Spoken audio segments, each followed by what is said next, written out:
tentu saja semua yang hadir di majelis ini, baik ibu-ibu, kakak-kakak, adik-adik, anak-anak, yang semoga semuanya disayang Allah, dibahagiakan Allah, dirahmati Allah.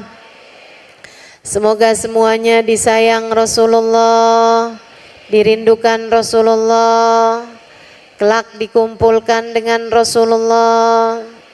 Semuanya mendapatkan syafaat Rasulullah sallallahu alaihi wasallam insyaallah. Amin ya rabbal alamin. Jadikanlah kalimat terakhir yang keluar dari lisan kami saat ajal menjemput kami adalah kalimat La ilaha illallah. Karena akhir kehidupan kita itu al-umur biqawatimiha. Segala sesuatu tergantung dari bagaimana akhirnya. Masalahnya akhir dari kehidupan kita ini semua tergantung dari bagaimana kita menjalani kehidupan. Maka belajar buat memperbaiki kehidupan kita, insya. Saya kalau ditanya Ustazah, akhir hidup tuh bagusnya kayak gimana? Ini dua hal nih yang harus kamu jagain. Satu, kamu jagain ibadah kamu, hidup kamu nih harus banyak ibadahnya. Ibadah kamu harus benar urusannya sama Allah, ikhlasnya, niatnya mesti benar. Sama yang kedua, jagain cinta di hati kamu harus kepada orang-orang yang kamu berharap kumpul sama mereka di akhirat nanti. Tuh dua itu aja. Kamu pengen akhir kehidupan yang indah, jagain dua hal itu teman-teman. Jagain taatmu, anggota tubuhmu nih biar ngerjain taat. Lisanmu biar banyak zikir. Agar akhir kehidupanmu Allah muliakan dengan taat dan dengan zikir. Kemudian yang keduanya adalah cinta di hatimu. Pastikan kamu cinta kepada orang-orang yang di akhirat nanti kamu berharap berkumpul dengan mereka. Jangan cinta sama orang yang enggak mau kamu kumpul sama dia di akhirat. Siapa tuh yang enggak pernah sujud sama Allah? Ya kan? Saya kalau ditanya Ustazah, nonton drakor boleh enggak sih? Ya boleh aja. Boleh aja. Yang memang enggak bawa kamu kepada kemaksiatan gitu kan? Yang enggak bawa kamu kepada hal-hal yang enggak bener gitu, asal enggak ngabisin waktu kamu semuanya kamu pakai buat nonton drakor ya. Kalau bicara hukum mubah gitu kan, selagi itu enggak ada hal-hal maksiat yang dosa-dosa besar gitu, apalagi kalau misalnya ada pesan moralnya nih Ustazah, ya boleh-boleh aja. Kalau bicara hukumnya gitu, saya nggak akan mengharamkan sesuatu yang nggak jelas-jelasan haram. Tapi hati-hati sama, jangan sampai hatimu jatuh cinta kepada orang-orang yang masalah kalau sampai di akhirat kamu dikumpulkan sama dia. Itu masalahnya. Jangan sampai hati kamu tuh mengidolakan, mencintai, membayangkan kebersamaan dengan orang-orang yang bahkan Allah tidak izinkan dia untuk sujud barang 2 rakaat sekalipun. Hati-hati. Hati-hati teman-teman. Ini masalahnya gitu. Jangan sampai hatimu mengidolakan, jatuh cinta, kesengsem, atau apa namanya, naksir, gitu ya, demen sama orang-orang yang kamu masalah loh kalau nanti di hari akhirat kamu dikumpulkannya sama dia. Mau di akhirat dikumpulkan sama orang yang bahkan beriman sama Allah pun enggak. Mau kamu dikumpulkan sama mereka? Enggak kan, hati-hati merasa hatimu, hati-hati sama rasa hatimu. Dan pastikan, ini sering saya sampaikan, jangan berani mati sebelum kamu punya cinta yang cukup kepada seorang manusia yang Allah jadikan dia memberi syafaat pertolongan di akhirat paling banyak. Namanya Sayyiduna Muhammad. Namanya Sayyiduna Muhammad.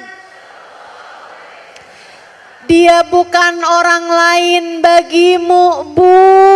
Dia bukan orang lain bagimu, Kak, Dek, Nak.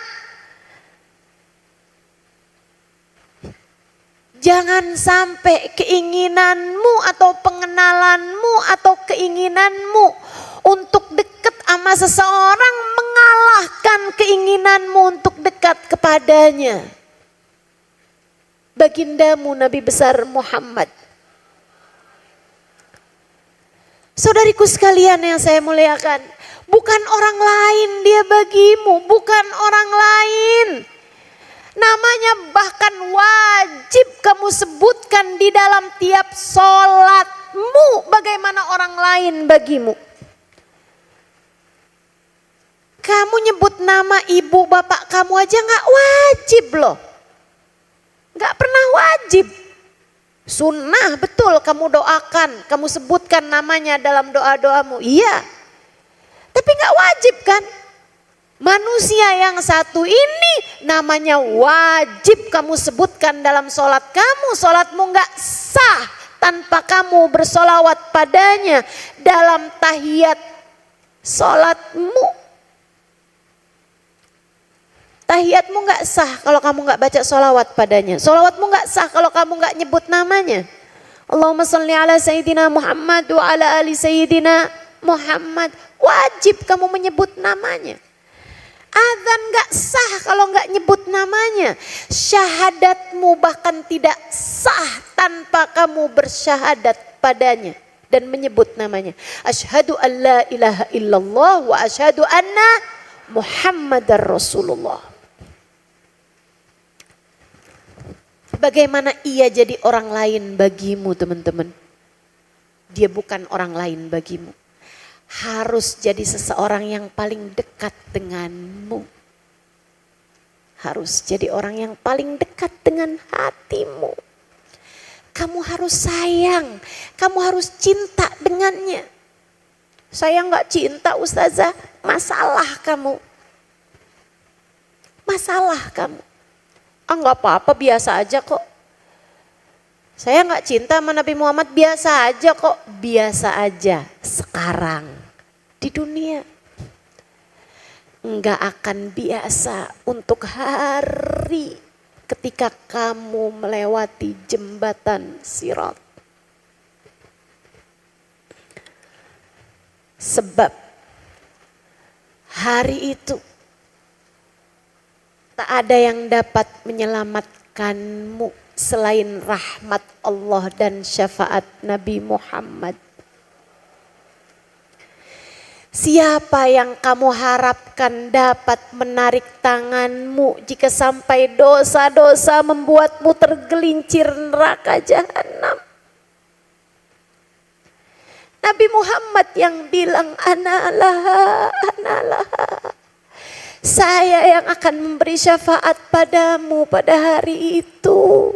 Nabi Muhammad yang bakalan bisa datang kalau kamu menyebut-nyebut namanya. Wa Muhammadah, wa Sayyidah, wa Nabiyah. Kata Nabi Muhammad, umat saya saat melewati jembatan Sirat, kalau punya cinta kepada saya, dia akan memanggil nama saya seraya berteriak, wa Muhammadah, wa Sayyidah. Nabi Muhammad tolongin saya, Nabi Muhammad tolongin saya. Kata Nabi Muhammad, wa inni akhidun bi ujazikum minan nar. Saya akan tarik lengan kamu. Saya berdirikan kamu kembali di atas jembatan Sirat sampai kamu dapat masuk dalam surga Allah dengan syafaatku. Ayo. Mumpung yang datang baru akhir tahun, belum akhir kehidupanmu. Introspeksi diri. Hari-hari ini, 2 hari ini nih, saatmu untuk periksa kembali buku rapotmu. Ibadah saya apa kabarnya? Saya dengan dosa-dosa bagaimana kabarnya? Saya dengan Nabi Muhammad bagaimana kabarnya? Saya dengan zikir bagaimana kabarnya? Saya dengan solat saya bagaimana kabarnya? Saya dengan bangun malam bagaimana kabarnya? Saya dengan menahan lapar bagaimana kabarnya? Puasa. Kalaupun enggak puasa, belajar buat nahan lapar. Kata Nabi Muhammad, saat kamu lapar, kamu sedang mengetuk-ngetuk pintu rahmatnya Allah. Sholat kalau lagi lapar lebih mudah diterima daripada sholat dalam keadaan kenyang. Hadir majelis ini lebih gampang khusyuknya kalau kita lapar daripada saat kita lagi kekenyangan.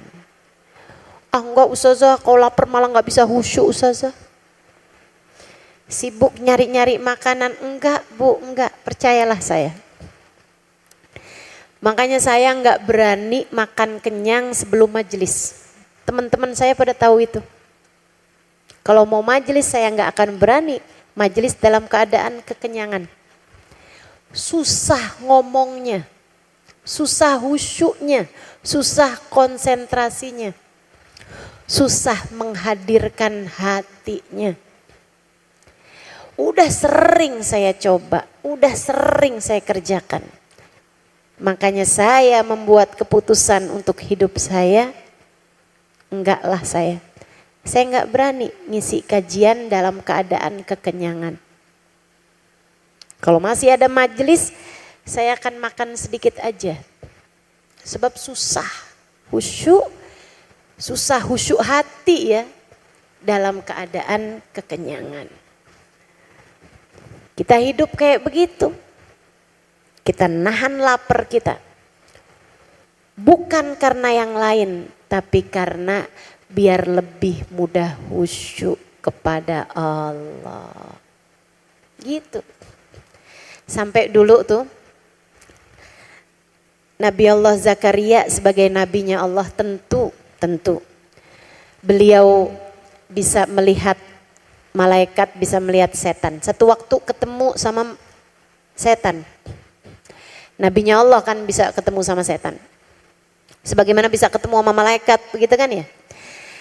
Ini cerita diceritakan Imam Ghazali dalam kitab Minhajul Abidin. Kalau nggak salah di bab tentang jagain perut dari kenyang, beliau ceritakan di situ ceritanya Nabi Zakaria ketemu sama setan. Terus nanyain, Tan, habis mau manggil apa? Set, nggak enak banget. Ma fi yadik, apa yang ada di tanganmu ini? Hadih. Oh ini mafatih aftah biha guluban nas. Oh di tangan saya nih ada kunci. Saya pakai kunci ini buat buka hatinya manusia. Biar saya bisa masuk di situ. Teman-teman, saya sih kalau bayangin zaman sekarang nih kayaknya setan nih kuncinya tambah dikit aja nih. Bukan apa, kayaknya ada banyak orang-orang yang pintunya ngablak. hatinya ngablak sehingga nggak perlu kunci buat buka pintunya. Malah jangan-jangan setannya udah besti ya itu ya. Ada pasti. Jangan sampai kita tuh yang kayak begitu. Nabi Zakaria kemudian nanya sama setan, kalau hati saya ada kuncinya enggak Tan? Setan bilang, anta Rasulullah. Kalau engkau Rasulullah, saya tak berdaya tentu saja menghadapimu. Tentu saya nggak punya kunci untuk membuka hatimu itu, wahai nabinya Allah. Bagaimanapun saya tidak bisa menghadapi engkau dan menghadapi para nabi-nabinya Allah. Sama sekali, kata Nabi Zakaria. Pernah sih. Pernah. Enggak juga deket, cuman ada kayak berhasil lah malam itu PDKT. Kapan? Waktu aku membuatmu makan hingga kekenyangan di malam itu, engkau sedikit merasa berat ketika bangun dari tidur malammu. Nabinya Allah sekali doang langsung setan kayak berhasil gitu, kayak ada bikin beliau berat ibadah di waktu malam.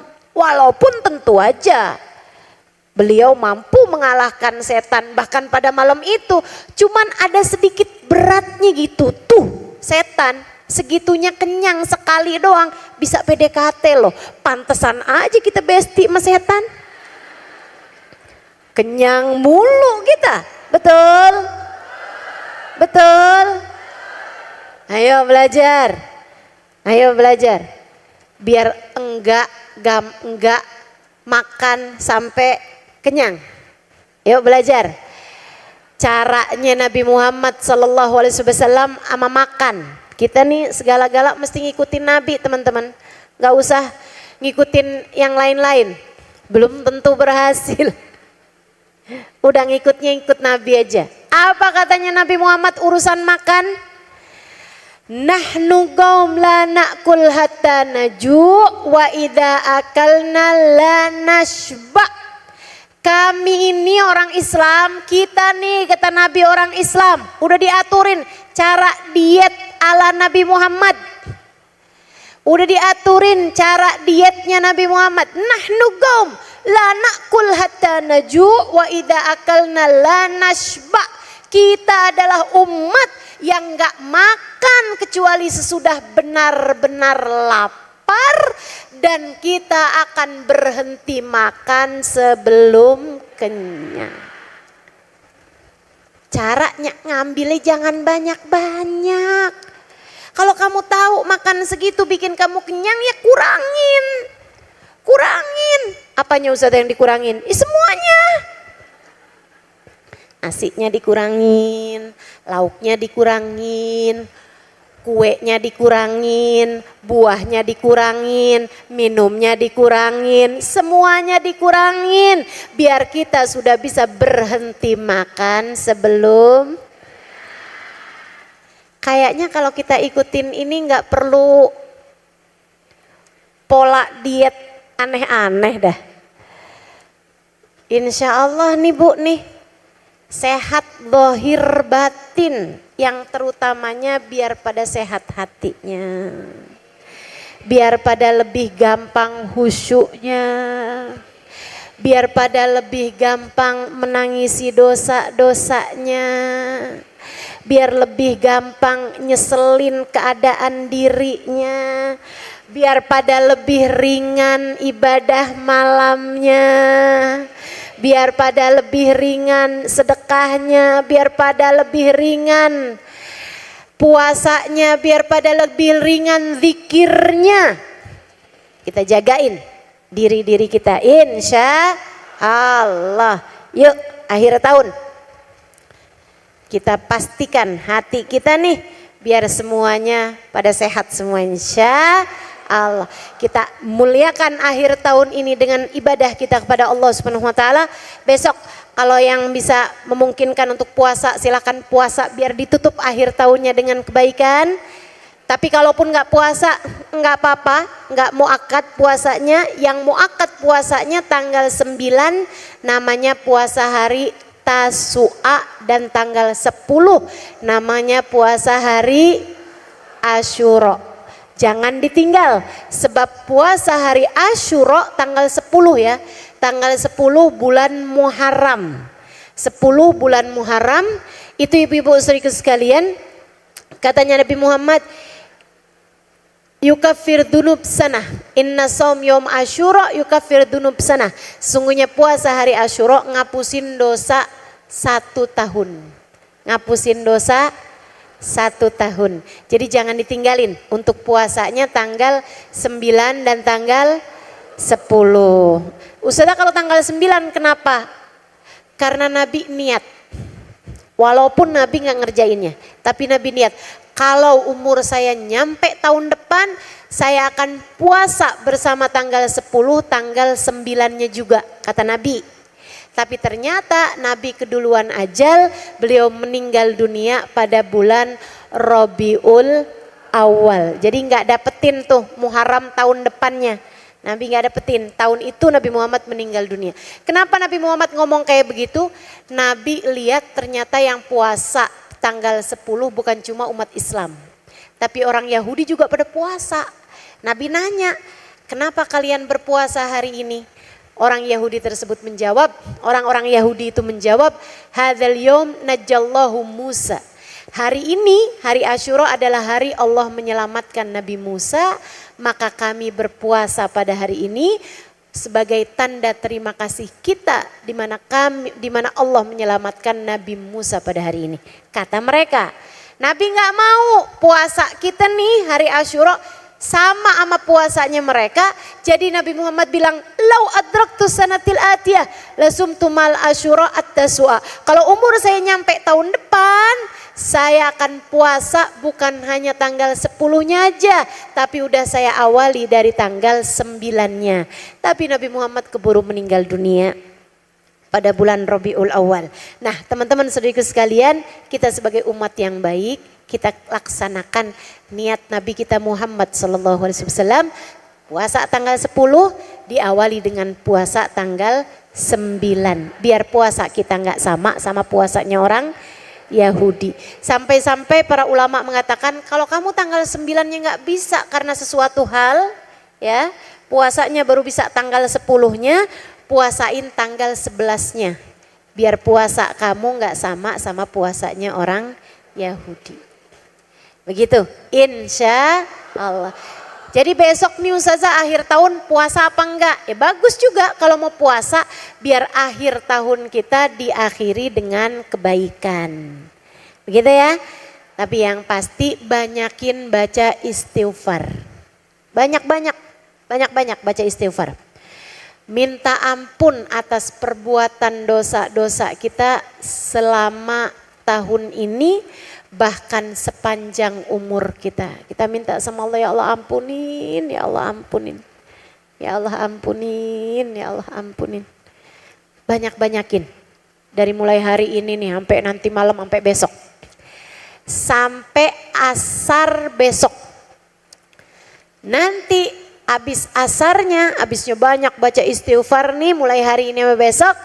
Kamu baca doa akhir tahun. Ada tuh di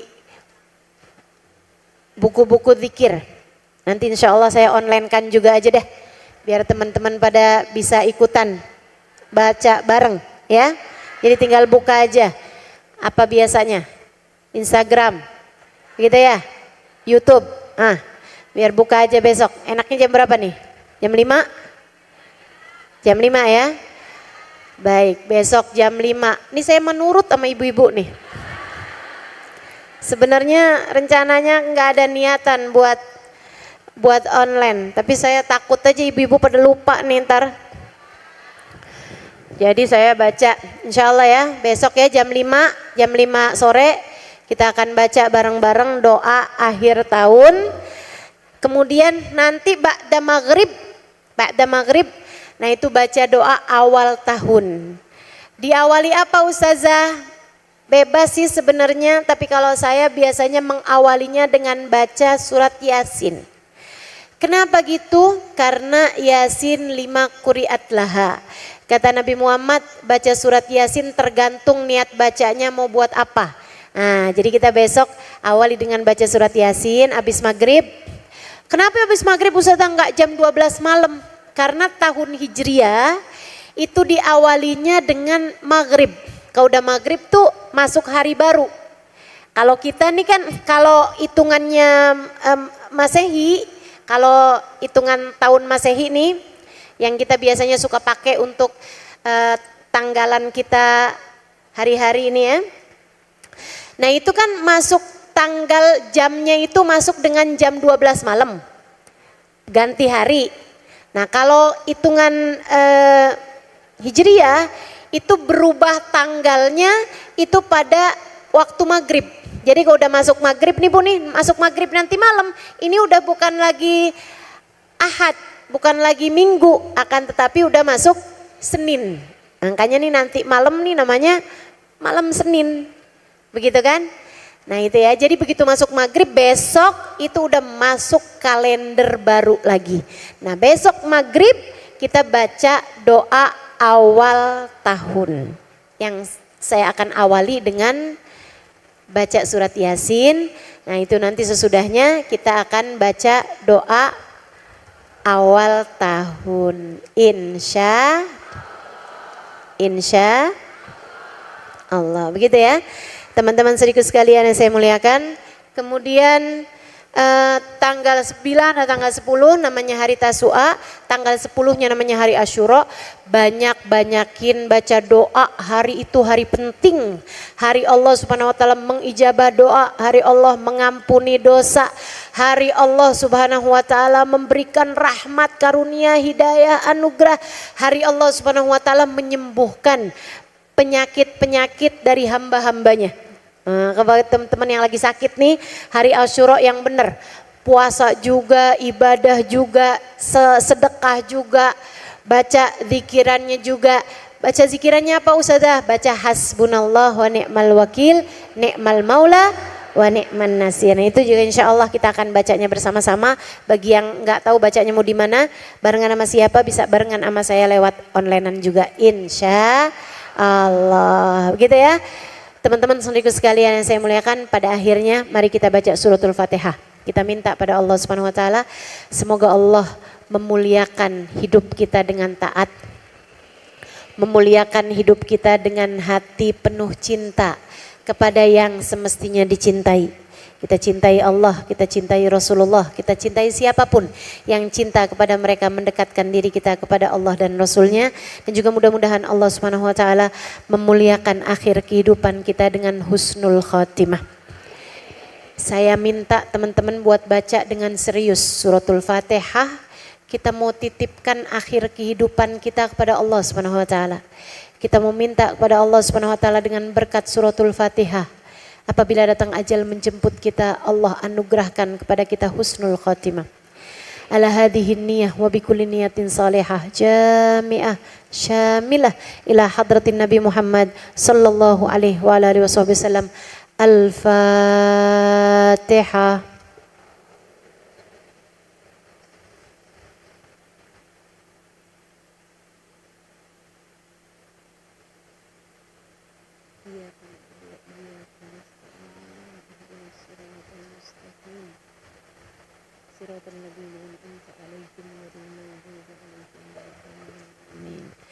Berikutnya kita akan baca suratul Fatihah.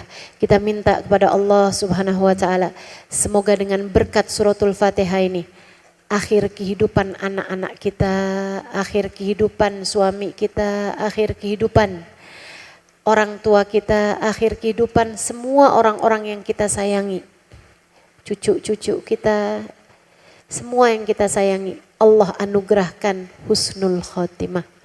Allah jaga iman dan Islam di hati kita dan hati semua keluarga kita. Ala hadhihin niyah wa bikulli niyatin salihah wa ila hadratin Nabi Al-Fatihah.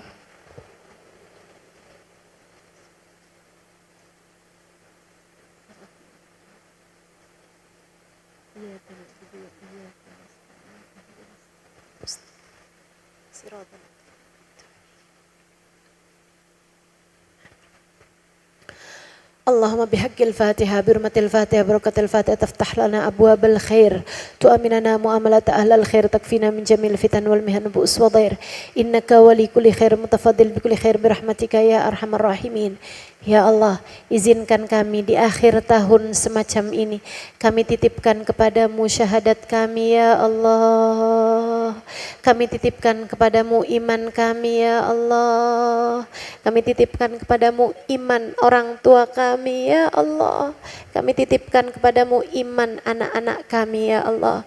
Kami titipkan kepadamu iman suami kami ya Allah. Kami titipkan kepadamu iman saudara-saudari kami, sahabat-sahabat kami ya Allah. Tolong jaga iman kami ya Allah. Jangan pernah cabut iman dari dalam hati kami ya Allah. Dari dalam hati semua orang-orang yang kami sayangi ya Allah. Tolong jaga keimanan hati anak-anak kami ya Allah. Tolong jaga keimanan orang tua kami ya Allah. Ya Allah, ya Allah. Kepada Engkau kami titipkan iman kami ya Allah. Jangan biarkan kami tercabut iman ya Allah. Jangan biarkan iman kami keluar dari hati kami ya Allah.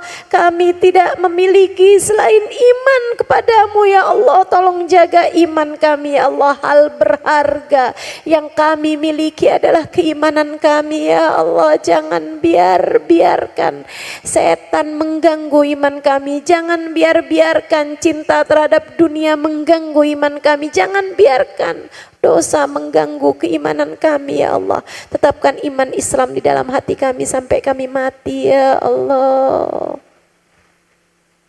Tetapkan iman Islam di dalam hati kami di hari kami mati ya Allah. Tetapkan iman Islam di dalam hati kami sampai kami mati ya Allah. Izinkan kami menghadapmu berbekal iman ya Allah. Biarkan kami tetap bersamamu sampai akhir kehidupan ya Allah.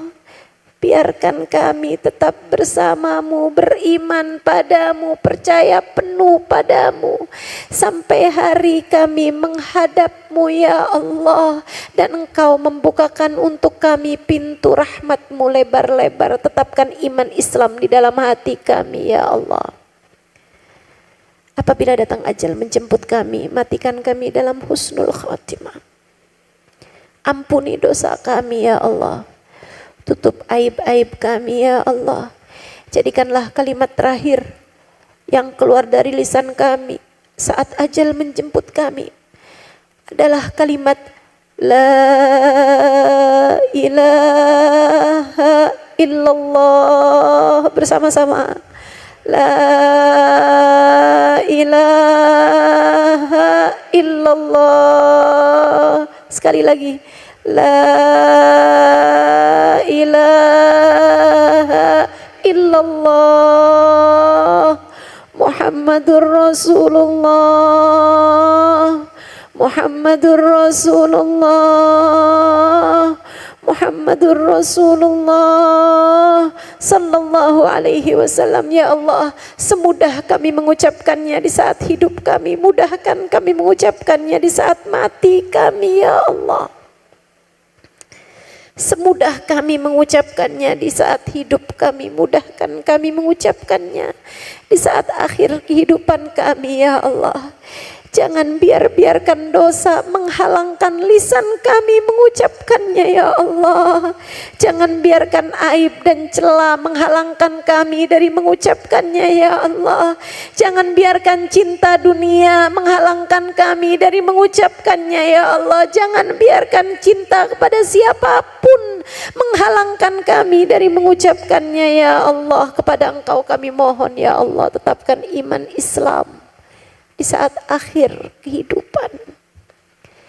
Di akhirat nanti kumpulkan kami dalam rombongan Nabi Muhammad ya Allah. Jangan ada yang tercecer ya Allah.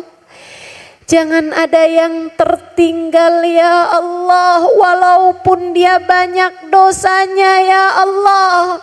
Walaupun masih berantakan sholatnya ya Allah. Walaupun masih berantakan hidupnya ya Allah. Semua yang hadir di tempat ini ya Allah. Dan yang sedang mendengarkan kajian ini ya Allah. Dan juga keluarga kami semuanya ya Allah. Tetapkan kami semua berada dalam rombongan Nabi Muhammad ya Allah. Jangan biarkan ada yang matanya terhalang dari memandang wajah Nabi Muhammad ya Allah.